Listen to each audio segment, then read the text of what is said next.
ଆଉ ଆଜିର ଆଲୋଚନାର ବିଷୟ ହେଉଛି ଯେ ପ୍ରଣବ ଜପରେ 9 ପ୍ରକାର ବାଧା ଦୂର ହେବ। ଏହି ସୂତ୍ରର ଅର୍ଥ ସେୟା। ଯେମିତି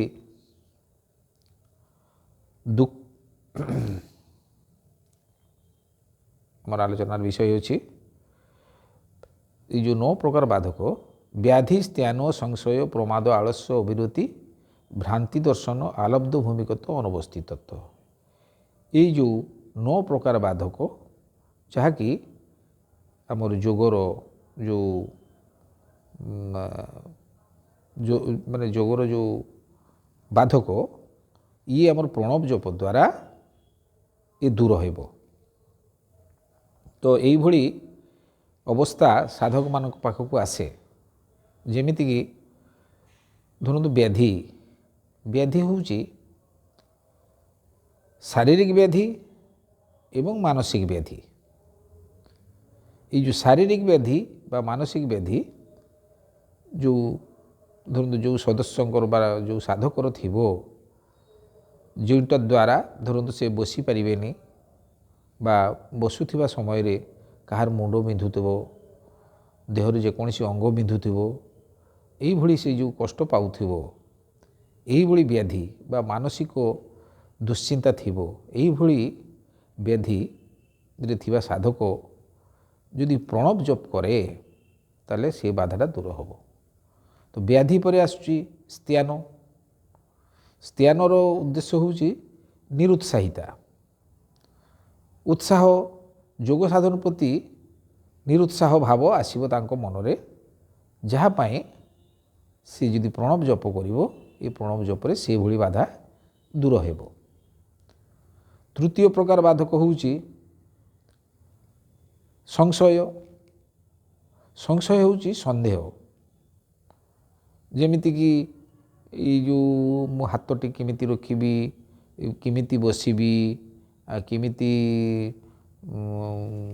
ଆମର ଯୋଗ ସାଧନ କରିବି, ଏଇଭଳିଆ ମନରେ ବିଭିନ୍ନ ପ୍ରକାର ଯେଉଁ ସଂଶୟ ଆସିବ, ଇଏ ସଂଶୟଟିକୁ ସାଧକ ସାଧାରଣତଃ ଆମର ଯେଉଁ ଯୋଗ ଶିକ୍ଷା ଯେଉଁଠି ଦିଆଯାଇଛି, ଯୋଗ ଶିକ୍ଷା ଦେଖିଲେ ସତ୍ସଙ୍ଗ ମାଧ୍ୟମରେ ଯେଉଁ ଯୋଗ ଶିକ୍ଷା ଦିଆଯାଉଛି, ସେ ଯଦି ବାରମ୍ବାର ଦେଖିବ ତାହେଲେ ତାର ସେଭଳି ସଂଶୟଟା ମନରୁ ହଟିଯିବ। ତାପରେ ଆସୁଛି ଏ ପ୍ରଣବରେ ମଧ୍ୟ ସଂଶୟ କଟିଯିବ। ଚତୁର୍ଥ ରକମ ଆସୁଛି ପ୍ରମାଦ। ପ୍ରମାଦ ହେଉଛି ଯେମିତି ବହୁତ ଲୋକଙ୍କର ସେ କାର୍ଯ୍ୟରେ, ସଂସାର କାର୍ଯ୍ୟରେ ଏତେ ବ୍ୟସ୍ତ ଥିବେ ବା ସେ ଯେତେବେଳେ ବିଛଣା ତ୍ୟାଗ କରି ଯୋଗ କରିବାର ସମୟ ହେବ, ସେତେବେଳେ ତାଙ୍କର ସେ ଭୁଲି ଯାଇଥିବେ। ତାଙ୍କର ଭୁଲି ଯିବାର ଯେଉଁ ଇଏଟା ଅଛି, ବାଧାଟା ଅଛି, ସେ ପ୍ରଣବ ଜପରେ ମଧ୍ୟ ଚାଲିଯିବ। ବ୍ୟାଧି ସ୍ଥାନ ସଂଶୟ ପ୍ରମାଦ ଆଳସ୍ୟ। ଆଳସ୍ୟ ବିଷୟ ସମସ୍ତେ ତ ଜାଣିଛନ୍ତି। ଆଳସ୍ୟତା ଏକ ପ୍ରକାର ରୋଗ କହିଲେ ଅତ୍ୟୁକ୍ତି ହେବ ନାହିଁ। କାହିଁକି ଆଳସ୍ୟଟା ବି ଆଳସ୍ୟ ଥିବା ବ୍ୟକ୍ତି ଆଉ ସେ ଯେତେ ଭଲ କାମ ଥିଲେ ବି ଆଳସ୍ୟର ସ୍ୱଭାବଟା ଯାହା ଭିତରେ ଥିବ, ସେ କାମ କରିବା ପାଇଁ ନିଶ୍ଚିତ ପଛେଇବେ। ଏ ଯୋଗ ସାଧନ ଭଳି ଏକ ଆମର ଜୀବନଚର୍ଯ୍ୟାରେ ଭଲ ସାଧନ ସେମାନେ ମଧ୍ୟ ଜାଣିକି ସେ ଶିଖିବେ ନାହିଁ। ଆଳସ୍ୟପରାୟଣ ହେଇ ଭଲ କାମଟି କରିବେ ନାହିଁ। ତ ଆଳସ୍ୟ ହେଉଛି ଏକ ସେ ବି ମଧ୍ୟ ବାଧକ ଯୋଗ କରିବା ପାଇଁ। ଅବିରତି। ଅବିରତି ହେଉଛି ସଂସାର କାମ ବିଷୟରେ ଆସକ୍ତ, ଯୋଗ ସାଧନ ପାଇଁ ବିରକ୍ତ। ଇଏ ହେଉଛି ଅବିରତି। ତ ଭ୍ରାନ୍ତି ଦର୍ଶନ ଅଛି। ଭ୍ରାନ୍ତି ଦର୍ଶନ ହେଉଛି ଭୁଲ ଦେଖିବା, ଭୁଲ ଜାଣିବା। ଯେମିତି ଧରନ୍ତୁ ଯୋଗରେ ସମସ୍ତ ପ୍ରକାର ସେ ଶିକ୍ଷା ଦେଖିଲେ, ଯୋଗ ସାଧନ କ'ଣ, ଯୋଗ ସାଧନ ଦ୍ୱାରା ଲାଭ କ'ଣ, ଆଉ ଇଏ ଯେଉଁ ଯୋଗ ବିଷୟରେ ସବୁ ଜାଣିଲା ପରେ ବି ମନରେ ଆସିବ କେତେବେଳେ ମନର ପ୍ରଶ୍ନ ଉଠିବ ଯେ ଯୋଗଟା ତ ଇଏ ଯାହା ଜଣାପଡ଼ୁଛି, ଇଏ ଯେଉଁ ଯୋଗ ସାଧନ ଏ ତ ଭାରି ସହଜ ସରଳ, ଆମର କ'ଣ ପ୍ରକୃତରେ ଉପକାର ହେବ, ଏଥିରେ କ'ଣ ମୋ ରୋଗ ଦୂର ହେବ ବା ଏଥିରେ ମୁଁ ଯୋଗସ୍ଥ ହୋଇପାରିବି। ଏଇଭଳି ଯୋଗ ସାଧନର ଯେଉଁ ଭ୍ରମ, ଯୋଗ ସାଧନରେ ଯେଉଁ ଲାଭ, ସେଇଥିରେ ତାଙ୍କର ଭ୍ରାନ୍ତି ଦର୍ଶନ, ଯେଉଁ ଭୁଲ ଦର୍ଶନ ଗୁଡ଼ାକ ଆସିବ। ଭ୍ରାନ୍ତି ଦର୍ଶନ ମାନେ ସେଇଟା ଭୁଲ ପ୍ରମାଣିତ ହେବ। ସେ ବି ମଧ୍ୟ ପ୍ରଣବ ଜପରେ ଦୂରେଇ ଯିବ। ଆଉ ଆତ୍ମଜ୍ଞାନ ଜନିତ ପୁସ୍ତକ, ଆତ୍ମବଳ ଜନିତ ପୁସ୍ତକ ଯେଗୁଡ଼ା ସବୁ ଅଛି, ସେଗୁଡ଼ା ସବୁ ପାଠ କଲେ ବି ମଧ୍ୟ ସେ ଦୂର ହେବ। ଯେଗୁଡ଼ାକ ଆମର ଆଗାମ ପ୍ରମାଣ ଭାବରେ ମିଳୁଛି ସଦ୍ଗୁରୁଦେବଙ୍କର। ତାପରେ ସୂତ୍ରରେ ଆସୁଛି ଆଲବ୍ଧ ଭୂମିକତ୍ୟ, ଅର୍ଥାତ୍ ହଁ, ସାଧକ ସାଧନ କରି କରି ଯେତେବେଳେ ସାଧନର ଉଚ୍ଚସ୍ତର ସିଦ୍ଧି ଆଡ଼କୁ ପ୍ରାପ୍ତ ହେଉଥିବ, ସେତେବେଳେ ତାଙ୍କ ମନରେ ଏଇ ଯେଉଁ ଭୂମି, ମାନେ ସେ ଭାବିଛି ଆଉ ଏକ ଅବସ୍ଥା, ଯେତେବେଳେ ନୂଆ ଅବସ୍ଥା ଗୋଟେ ଆସିବ, ସେଟାକୁ ଭୂମି ବୋଲି କୁହାହେଉଛି।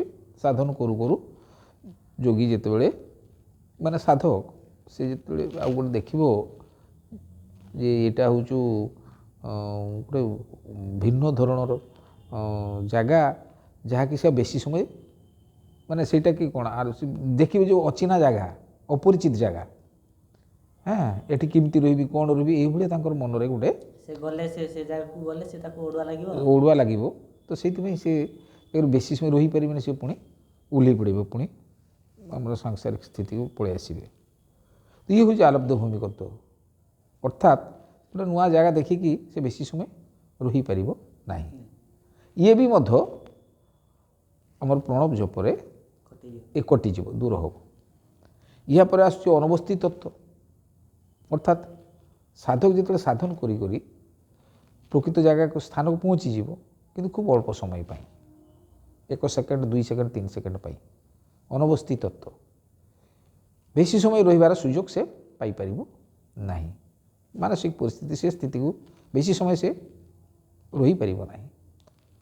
ତ ଏଇ ଯେଉଁ ଅନବସ୍ଥିତ ତତ୍ତ୍ୱ ଭାବି, ଇଏ ସବୁ ଗୁରୁଦେବଙ୍କର ଯେଉଁ ସାଧନ ପୁସ୍ତିକା, ସାଧନ ଜନିତ ଯେଉଁ ସିଦ୍ଧାନ୍ତ ଯୁକ୍ତ ଯେଉଁ ବହି ଗୁଡ଼ାକ ପଢ଼ିଲେ, ବାରମ୍ବାର ବାରମ୍ବାର ଆତ୍ମଜ୍ଞାନ ଭିତରେ, ସ୍ୱାଧ୍ୟାୟ ଦ୍ୱାରା ବି ମଧ୍ୟ ଆତ୍ମଜ୍ଞାନ ମିଳେ, ସାଧନରେ ଅନୁଭବ ମିଳିବ, ସାଧନ କଲେ ଅନୁଭବ ସ୍ଥିତିକୁ ଆସିବ, ସ୍ୱାଧ୍ୟାୟ କଲେ ନିଜ ଭିତରେ ନିଜ ସ୍ଥିତି ବା ନିଜ ବିଷୟରେ ସେ ଜାଣିପାରିବ, ନିଜ ସମ୍ବନ୍ଧୀୟ ସବୁ ଜ୍ଞାନ ସେ ପାଇପାରିବ। ତ ଏଇ ଯେଉଁ ସାଧନ ପୁସ୍ତିକା, ଜ୍ଞାନ, ସାଧନ, ଜ୍ଞାନ, ସତ୍ସଙ୍ଗ, ସ୍ୱାଧ୍ୟାୟ, ଏହାଦ୍ୱାରା ସାଧକର ଯେଉଁ 9 ପ୍ରକାର ବାଧକ ଅଛି ଏବଂ ପ୍ରଣବ ଜପରେ ତାହା ଦୂରୀଭୂତ ହେବ।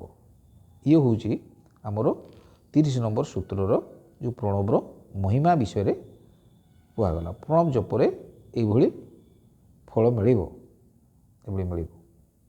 ଏହାର ହେଉଛି ଏତିକି ବ୍ୟାଖ୍ୟା। ଆଉ ବିଶ୍ଳେଷଣ କଲେ ବହୁତ ସମୟ ହେଇପାରିବ, ତ ଏତିକି ଆମେ ଖୁବ୍ ସଂକ୍ଷେପରେ ଆମେ ଜଣାଇଦେଲୁ ଯେ ଏଇ 9 ପ୍ରକାର ବାଧକ ଦୂର ହେବ। ପୁଣି ଆଉ ଥରେ ତାକୁ କହିଦେଉଛି।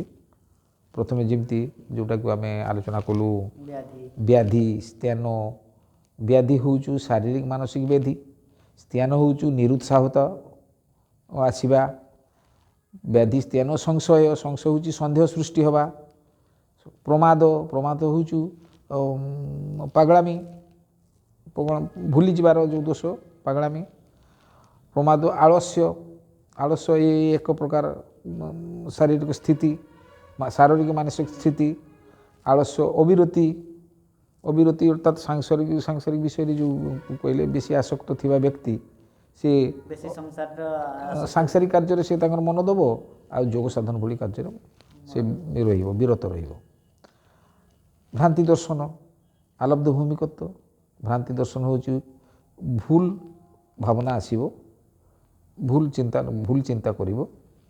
ଆଉ ଆଲବ୍ଧ ଭୂମିକତାର ଯେଉଁ ଅଛି, ସେ ଗୋଟେ ଅଚେନା ଜାଗା ଭାବି, ଅପରିଚିତ ଜାଗା ଭାବି ସେ ଡରିବ। ଆଉ ଅନବସ୍ଥିତ ତତ୍ତ୍ୱ ବି ମଧ୍ୟ ହେଉଛି ଯେ ଯଦି ବା ସେ ପହଞ୍ଚିବ, ବେଶୀ ସମୟ ରହିପାରିବ ନାହିଁ। ଏ ହେଉଛି 9 ପ୍ରକାର ବାଧକ ଆମର, ଯେଉଁଟାକି ଯୋଗର ଅନ୍ତରାୟ, ଯାହାକି ଆମର ପ୍ରଣବ ଜପ ଦ୍ୱାରା ଇଏ। ଆଉ ପ୍ରଣବ ଜପର ଉଚ୍ଚାରଣ ବିଧି ଯଦି ଠିକ୍ ସେ ଜଣେ କରିପାରୁନଥିବ, ନା ନା ସେ ବିଷୟରେ ତ ଆମେ ପୂର୍ବରୁ ଆମେ ଆଲୋଚନା କରିଛୁ ଯେ ପ୍ରଣବ ଜପର ଯେଉଁ ବିଧି ଯେଟା ଯେଟା ଆପଣଙ୍କର ସତ୍ସଙ୍ଗକୁ ଆସି ସେଇଠି ଗୁରୁଙ୍କ ପାଖରୁ ସେଇଟା ଆପଣଙ୍କୁ ବସିକି ଶିକ୍ଷା ନେବାର ଅଛି ଭଲସେ ଶିଖିବାର ଅଛି। ଶିଖିବାର ଅଛି ପ୍ରଣବ ଜପର ବିଧି। ତ ଇଏ ମୁନି ସମାଜରେ ଆମର ଏଇଭଳି ଅଷ୍ଟାଙ୍ଗ ଯୋଗର ସାହିତ୍ୟ ଅଷ୍ଟାଙ୍ଗ ଯୋଗ କ'ଣ ବତେଇ ଦିଆଯାଏ, ପୁଣି ତାର ସାଧନ ବି ମଧ୍ୟ ଶିକ୍ଷା ଦିଆଯାଏ। ଆପଣ ଏଇ ବିଭିନ୍ନ ସଂସ୍ଥାର ଆଲୋଚନା ହେଉଛି, ଖାଲି ଆଲୋଚନା କରୁଛି, ତାର ସାଧନ ବି ମଧ୍ୟ ଶିଖିବା ଦରକାର, ଯେଉଁଟାକି ଯେମିତି ଜ୍ଞାନ ଆଉ ସାଧନ ଏକା ସାଙ୍ଗରେ ମିଶି ଚାଲିବ। ହଁ ଏତିକିରେ ଆଜି ଆମେ 31 ନମ୍ବର ସୂତ୍ରର ଆଲୋଚନା କଲୁ। ଏହାପରେ ଆମେ 30 ନମ୍ବର ସୂତ୍ର ଆଲୋଚନା କଲୁ।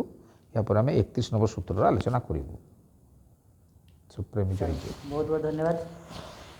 ଯାଉ ଏ ଆଜିକାର 30 ନମ୍ବର ସୂତ୍ର ସାର୍ ଆଲୋଚନା କଲେ।